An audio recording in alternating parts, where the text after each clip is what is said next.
ఈ వ్యక్తి సైబర్ సెక్యూరిటీలో చాలా అంటే చాలా బాగా వర్క్ చేస్తాడు. ఈ పక్కనున్న అబ్బాయి ఈ కంపెనీలో అప్రెంటిస్‌గా జాయిన్ అవుతాడు. ఈ కంపెనీలో సిస్టమ్ ఎప్పటికప్పుడు హ్యాక్ అవుతుంది. అదంతా కూడా ఆ వ్యక్తి చూసుకుంటూ ఉంటాడు. కానీ ఈ అబ్బాయి ఈ వ్యక్తిని తొలగించాలని చెప్పి పేపర్ మీద సంతకం పెట్టించుకుంటాడు. ఈ కంపెనీకి ఏమైనా లాస్ వస్తే ఆ వ్యక్తిదే అని చెప్పి. ఇంతలోపే సీఈఓ అమ్మాయి వచ్చి "నువ్వు మమ్మల్ని మోసం చేయాలనుకుంటున్నావా?" అని చెప్పి ఈ కంపెనీ నుంచి తీసేస్తున్నాం అంటుంది. అప్పుడే ఈ వ్యక్తి అంటాడు, "అవును. లాస్ అయిన దానికి కూడా నువ్వే కట్టాలి కాబట్టి, నువ్వే మర్యాదగా వెళ్ళిపోయి ఉద్యోగం వదిలేయి" అని అంటాడు. దాంతో ఆ అబ్బాయి నన్ను మోసం చేసి సైన్ చేయించుకున్నాడని అర్థమయ్యి, నేనే రెసిగ్నేషన్ చేస్తున్నానని చెప్పి మొత్తం రిజైన్ చేసేస్తాడు. కానీ వీళ్ళ సెక్యూరిటీ సిస్టమ్ మళ్ళీ హ్యాక్ అవుతుంది. కానీ ఈసారి ఆ వ్యక్తి ఉండడు. కానీ ఈ అబ్బాయి ఆ వ్యక్తి దగ్గర వర్క్ అంతా కూడా చూస్తాడు. ఎలా చేయాలి అని చెప్పి. అప్పట్లో ఆ వ్యక్తి స్వయంగా ఒక ఫైర్ వాల్ డిజైన్ చేస్తాడు. ఆ ఫైర్ వాల్ ఎలా లాంచ్ చేయాలో ఈ అబ్బాయి చూడడంతో ఈ అబ్బాయి వెంటనే నేను చేస్తాను అని చెప్పి కాపాడతాడు. దాంతో ఆ సీఈఓ అమ్మాయి నిన్ను హైర్ చేసుకొని చాలా మంచి పని చేశాను అని చెప్పి చాలా హ్యాపీగా ఫీల్ అవుతుంది. కానీ వాళ్ళకి తెలియని విషయం ఏంటంటే వాళ్ళు చాలా లాస్ అవుతారు. ఎందుకంటే ఈ వ్యక్తి తయారు చేసిన దాంట్లో వైరస్‌ని తీసేయొచ్చు.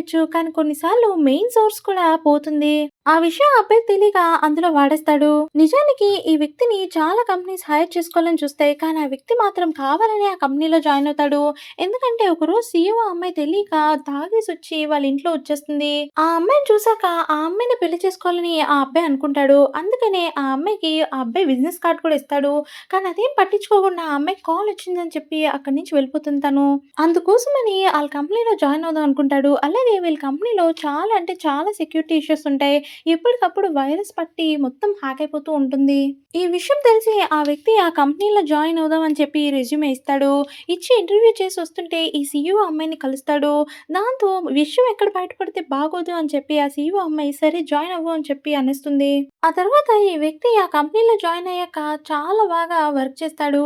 సెక్యూరిటీ ఇష్యూస్ ఏమీ లేకుండా చూసుకుంటాడు. అలాగే హ్యాక్ అవ్వకుండా చూసుకుంటాడు. కానీ ఈ అబ్బాయి మాత్రం ఎప్పటికప్పుడు ఆ వ్యక్తి మీద నిందలేస్తాడు. ఎందుకంటే ఆ వ్యక్తి పొజిషన్ ఈ అబ్బాయికి రావాలని చెప్పి.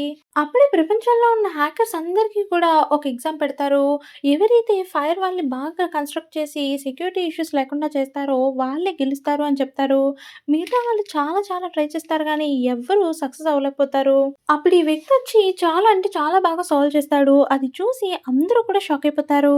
అది చూసి మళ్ళీ ఆ వ్యక్తిని కంపెనీలో జాయిన్ చేసుకుంటారు. సబ్స్క్రైబ్.